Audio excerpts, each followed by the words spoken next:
Draco Malfoy, and the year when everyone suddenly paid attention to him. But Draco will hear about this. Chapter 12. Birthday Surprises. Slytherin's victory brought with it a weird change of mood within their own house. Some of the older generation was really pissed off, to the point where Yatin got into a fight with Jimmy Higgs, a pureblood snob from his year that landed both of them in detention, though Yatin assured him quite vehemently that it had been worth it, for he had gotten a few good punches in. On the other hand, Karina and Zoe had told him that a couple of first-year girls had given them flowers the morning after the match and then taken off running, deep flushes on their faces. And Viola had reported that she had received an anonymous letter from a younger housemate telling her how much she'd loved watching her on the pitch and that she was going to try out for the team next year and wanted to be like her someday. In general, their house seemed to be crackling with the static of a new age that seemed to terrify some students and thrill others. The one who appeared most terrified by this new development was Theodore Knott. If possible, he became even more withdrawn and twitchy. Whenever his eyes met Draco's, he shrank back visibly, and when Draco entered the dormitory, he would leave. They had not spoken since the incident that had landed Draco in the hospital wing, and he was not sure if he should address it or let it rest. Zabini and Pansy, on the other hand, seemed to feel properly guilty for sending him after Knott in the first place. "I really thought he'd listen to you," Pansy told him, for it was Pansy again all of a sudden, and he wasn't even sure when that had happened. Her feet pulled up on Zabini's bed as she hugged him miserably to her chest. "I wouldn't have even suggested asking you if I had known he'd react like that, Draco, I swear." "I know," Draco nodded. "I believe that you had good intentions." "I mean, we were all kids together," she reminded him with an edge of desperation. "Theo used to braid my bloody hair. The two of you would race each other on your toy brooms. I thought that would count for something in the end." "There's a lot of things playing into this, Pans," Draco reminded her. "Our parents' lives, for one." "I know," she muttered. "Don't I know it? That's why I've been so careful in the first place, because my father is caught up too, and I can't just make a run, even if I want to." "Why?" Draco asked curiously. "Why do you want to change sides?" She was silent for a long moment, before looking at him, whispering, "Can't you imagine what it was like? Having the Chamber of Secrets open, something that was supposed to be a threat so inherently Slytherin, and then the primary victim was you?"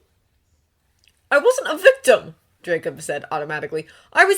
You were taken into the chamber," Pansy interrupted him. "I don't care how it came to be. You were a victim, Draco. And it made me think, if that could happen to you, with blood as pure as it could get, then who was safe? Were my parents really right about what they've been telling me? Was blood purity and tradition really all that important? Was the Dark Lord really decide to choose, should he ever return? Wouldn't he kill us all in a minute if we stepped one toe out of line?"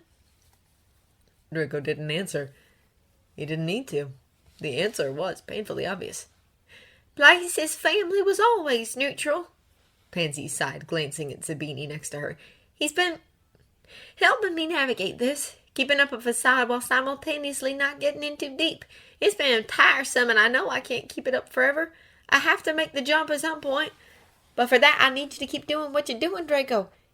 You're keeping open the bridge for people like me." Draco gulped and then nodded a little helplessly. While the tentative admiration of some of his housemates had felt nice, this felt an awful lot like a pressure that Draco wasn't sure he could withhold.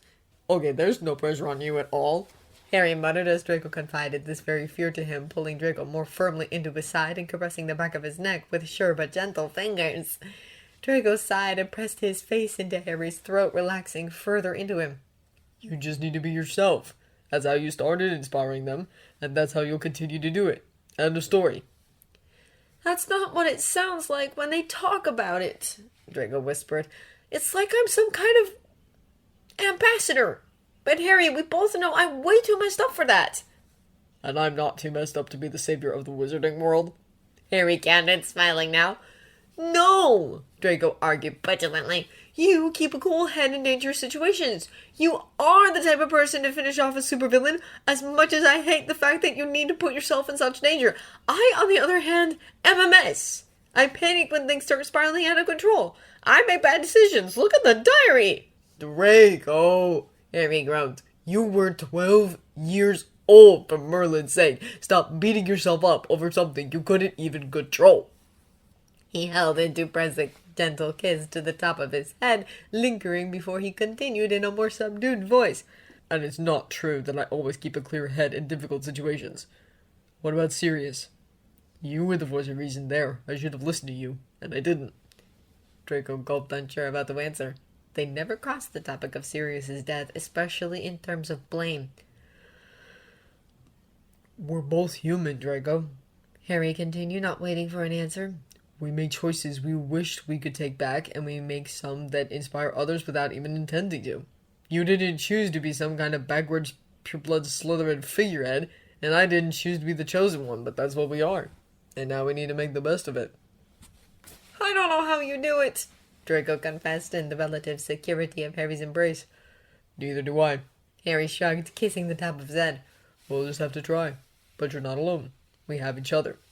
Draco smiled, turning his face to press his lips to Harry's throat, feeling his pulse beat underneath his skin, and thinking that as long as Harry was at his side, alive and well, and loving him as unconditionally as he did, there was little he wouldn't be able to face. The year continued crawling towards its end. The students were stuck in the end of year revision, with only the final Quidditch match as a temporary relief from the mounting stress.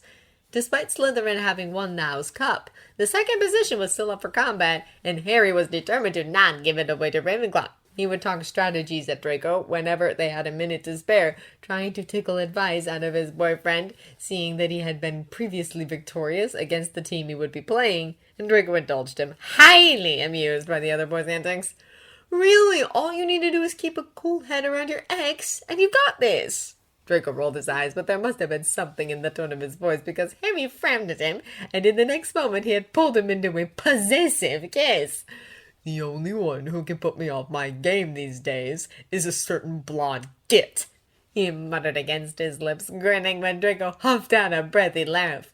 I couldn't care less about what Cho does, as long as she stays far, far away from my snitch.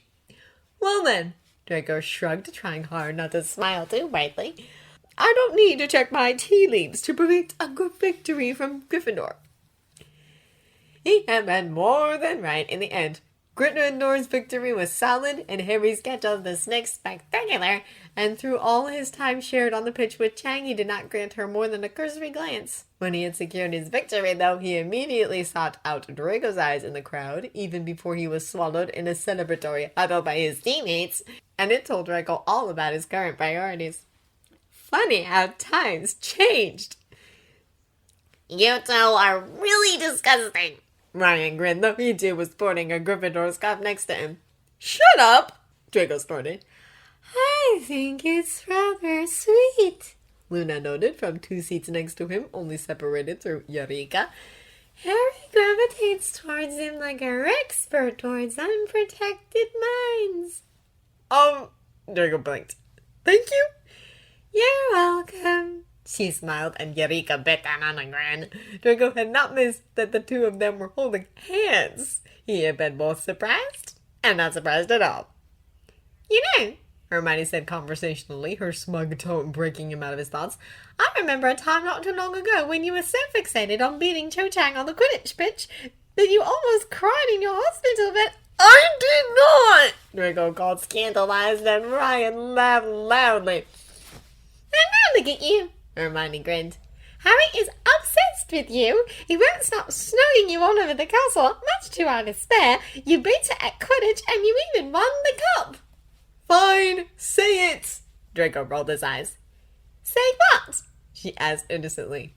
You told me so, he deadpanned. I did, didn't I? She nodded, her tone sweet. Well, might conclude you should listen to me more often. Smug minx, Draco grinned, nudging her shoulder. You're enjoying this too much. Your happiness? She asked, raising an eyebrow. Oh, I'm definitely enjoying that, all right. Harry! Draco complained, but he was laughing as his boyfriend blindly led him down a corridor. Only minutes ago, Draco had been blindfolded and kidnapped from his position on the grounds outside with Hermione, Weasley, Ginny, Ryan, Luna, Eureka, and Longbottom to be led to some mysterious destination by his ridiculously obstinate boyfriend. You know, if you're sneaking me into Gryffindor, the blindfold is completely unnecessary. I already know where the entrance is. I'm not sneaking you into Gryffindor. You're wearing a blindfold because I want to surprise you, so stop being difficult about it. Harry chuckled, gently pinching his side, making Draco twitch. I've already been sufficiently surprised, Draco pointed out. Besides, why the bother? Because it's only your bloody birthday, you moron! Harry snapped, making Draco chuckle. Harry had been especially attentive towards Draco today, which he thought was very sweet. Yet he hadn't really expected a grand gesture beyond that. The thought that Harry had gone through the trouble to prepare something for him made Draco excited. Fine, Draco gave in, letting Harry lead him up another staircase step by step. Are we there yet? Almost, Harry replied. One more corridor. Hold on. And when they had reached the top of the stairway, they started walking again, Draco having lost complete track of where they were, even which floor they were currently on. He had lost count after the third staircase. Finally, Harry told him to stop, and Draco's hands came up to reach for the blindfold, but Harry quickly caught them in his. No, he said, the smile audible in his voice. Not yet. Now you wait for one moment, okay? You know, Draco grumbled, and he would have glared at him if not for the blindfold. I'm a spoiled single child. I don't deal well with suspense. Suck it up and be quiet. So Draco was, frowning as he listened to Harry's footsteps. Where are you going? He asked, not wanting to be left alone, blind and defenseless. I'm not leaving you, Harry assured him, and his voice was indeed still nearby, so Draco relaxed. He listened to Harry's footsteps for a little while longer, moving from one side to the other and back again a couple of times before he understood what was happening. He bit his lip, though, trying to keep the proud grin from his face. Harry was trying so hard to surprise him, it wouldn't do to let him know that he'd seen through him at the last moment. Okay, Harry said, appearing at Draco's side again. Let's go. He led him into what Draco knew now would be the room of requirements. The door fell shut after them, and they were finally, blissfully, alone. Harry's arms closed around his waist, his chest aligning with Draco's back, his chin digging into his shoulder. You can take the blindfold off now, he murmured, and he sounded less playful now, a little more hesitant. Draco reached up to tug at the Gryffindor scarf slung over his eyes, pulling it off in one swift move. The room that revealed itself to him was nothing like the room they had used to practice occlumency, or even the room they had used for DA purposes. It was a small, cozy bedroom with a single, luxurious double bed in its center, dressed in neutral white bedding. A warm fire was burning in the fireplace, bathing the place in a pleasant, soft light, and there were candles placed strategically on small tables in corners of the room, along with flowers that Draco would have teased Harry for if the mood had been right. He realized, though, that the wrong word might feel like a rejection to Harry now, and he was not willing to risk that. Instead, he leaned back into Harry's embrace and rested his head sideways against Harry's. Do you like it? Harry asked quietly. I mean, we once talked about using the room like this, but that was before not, and it just feels ages ago now, and I didn't want to assume, but... Harry, Draco interrupted him, turning his head to catch his gaze. It's lovely, and perfectly welcome. Yeah? Harry checked, green eyes wide and unsure. Yes, Draco smiled, reaching up to cup his cheek. I'll always want you, Harry. Harry made a little noise from the back of his throat, and then he was kissing Draco. His lips were desperate and demanding, as if he had been starving up until now, and Draco was treacle tart of all things. Whenever Draco had fantasized about this, he had been in control, because he had been the one pining over Harry for so long that his dreams had mostly consisted of scenarios titled, What if I snapped and kissed him? He had imagined that he would have to do the seducing because that was all his brain could conjure, and even after they had gotten together, the dynamic had somehow stuck to his mental wank bank. But what was happening now was completely different. Instead, Harry seemed to be pushing and pulling everywhere at once, a hand untucking his crisp white shirt and sliding underneath, touching the warm skin of his stomach and making goosebumps break out all over his body. Another hand was sliding into his hair, fisting the fine blonde strands and deepening the kiss, pushing his tongue against Draco's with a soft moan. Draco couldn't even wrap his mind around either one of those things, not to mention all three of them, and then Harry was pushing at him, walking him towards the bed, all without breaking their kiss, and Draco was helpless to it! This was so much better than anything his mind could have ever thought up. The back of his knees hit the edge of the mattress, and with a yelp he tumbled onto the bed, inelegantly sprawling out on top of it. Harry looked stunned as Draco blinked up at him, trying to regain his senses, but then he had the audacity to grin at him. "Don't you dare!" Draco warned, before any teasing could come forth. "It's your fault for attacking me like that!" Can you blame me?